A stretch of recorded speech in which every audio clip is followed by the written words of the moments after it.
What is one thing that all these amazing games have in common? They're really fucking good. But aside from everything that turns them into a piece of art, they have one thing in common, and that is cameras.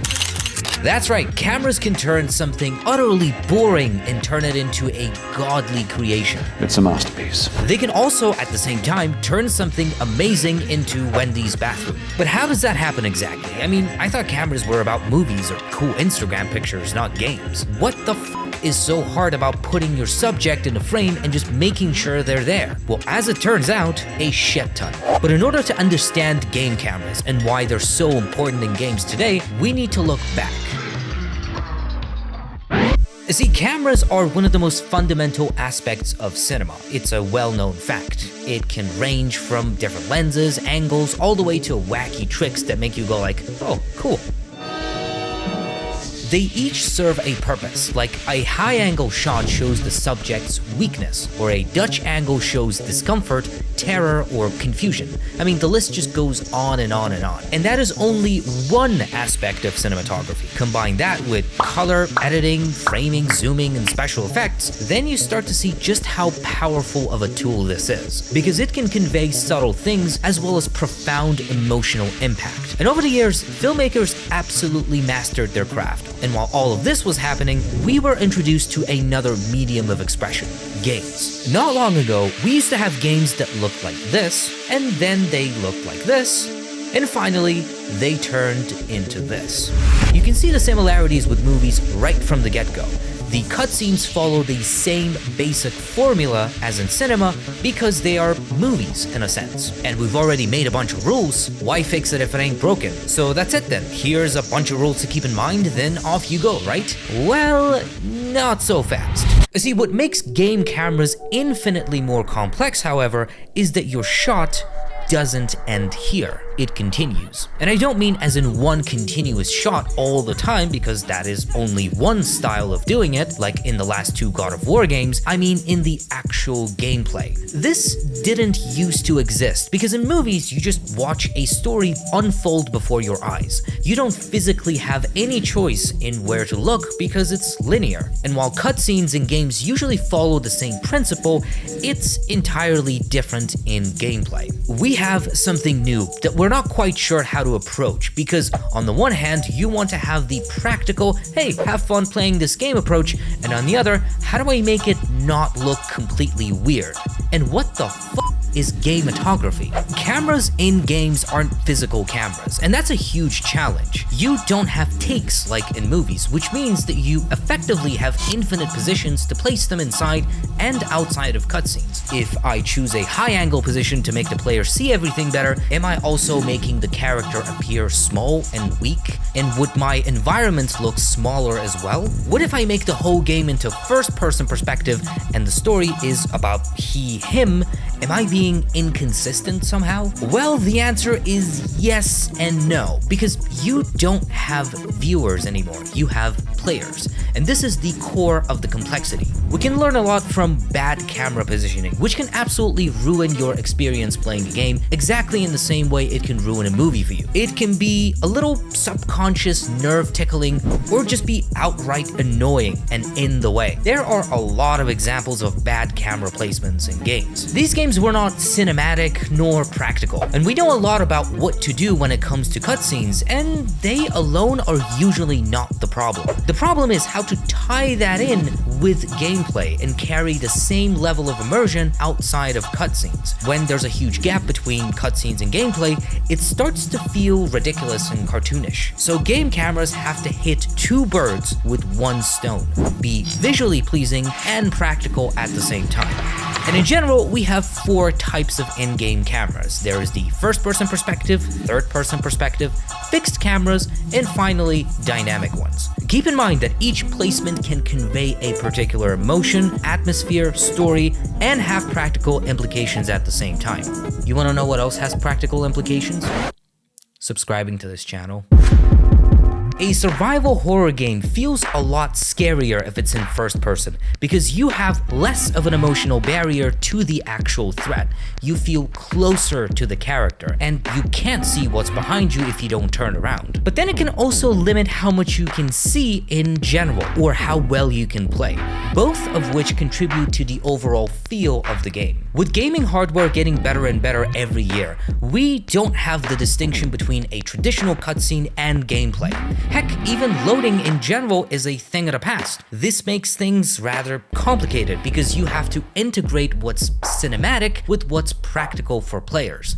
The God of War games are an interesting case study because they absolutely nail this concept. In the old games, you typically have more of a high-angle fixed position with God's eye view, which enables you to see more enemies and do some amazing combos, and subconsciously this choice conveyed the character's detachment, cold-heartedness, and power. All these concepts exist in cinematography, but what makes this camera position today a bad choice is how it affects gameplay. Your field of view is wide, but you also have some awkward moments, blind spots, and a lack of freedom in certain combat situations. And being that far behind means that you don't see finer details. It just doesn't feel alive. And the best way to describe it is the camera just feels janky.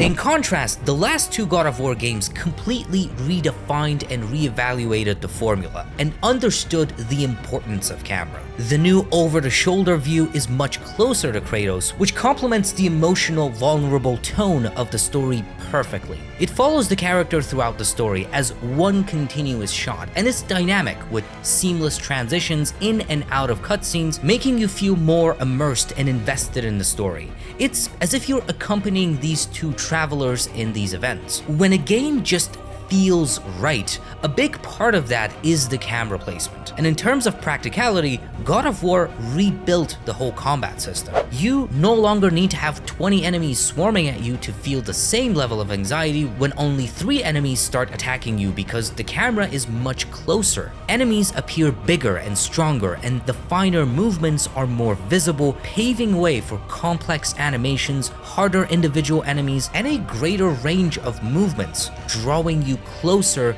to combat, faces, and emotions, to the real action. And you also feel that more is at stake because you are physically closer to the character. They got rid of the old God's eye view, but interestingly, you can still tell what's happening everywhere around you because of a very creative solution.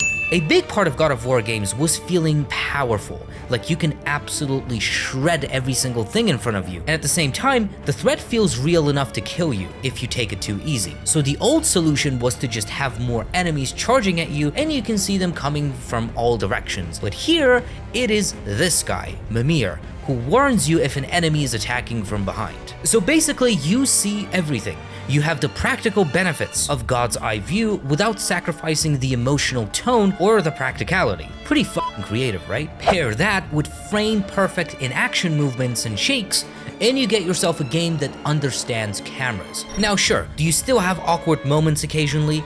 Yep, but the payoff is huge and it absolutely justifies the means. It just works. The overall experience and the immersion are on point. Another thing that makes or breaks camera work in a video game is pacing and variety. For example, how quickly can it adjust to different situations, if at all? This especially becomes relevant in action-heavy games, where you want to minimize the amount of unnecessary camera adjustments you have to do to feel the game right, to have more control. It's tempting to say that a dynamic camera, the one that shifts and changes all the time, is definitively the best way to go about it, but not necessarily, because at the end of the day, they are the hardest, most expensive ones to make, and depending on what you're making, they may not even be the best choice.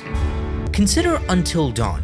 This is a game that had more of a fixed camera position, a pretty much old approach, but it worked really well because a fixed camera position, especially a low-angled one, makes the environment appear much bigger. It moves and gives you more information about the environment as well as being visually pleasing. A third-person perspective version of this game would feel absolutely horrible. You can focus less on adding filler details and more on what really matters. Being able to see what's happening isn't important because you're always directed by the camera to the action. And you can even get away with low resolution models because no one can zoom and tell if this little thing on the ground has 4K textures. It looks good from this distance, so it doesn't matter. The game's core mechanics are choices and quick time events. You're not supposed to control the camera all that much, which also adds to the tension of, oh, what's creeping behind that corner, or I feel so lost, where did I come from? It is both practical and pretty. It just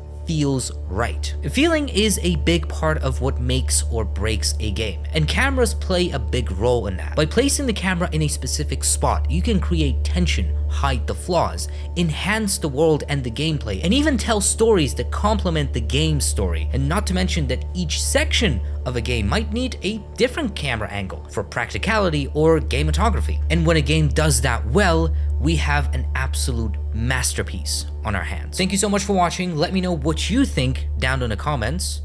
And as always, see you in the next one.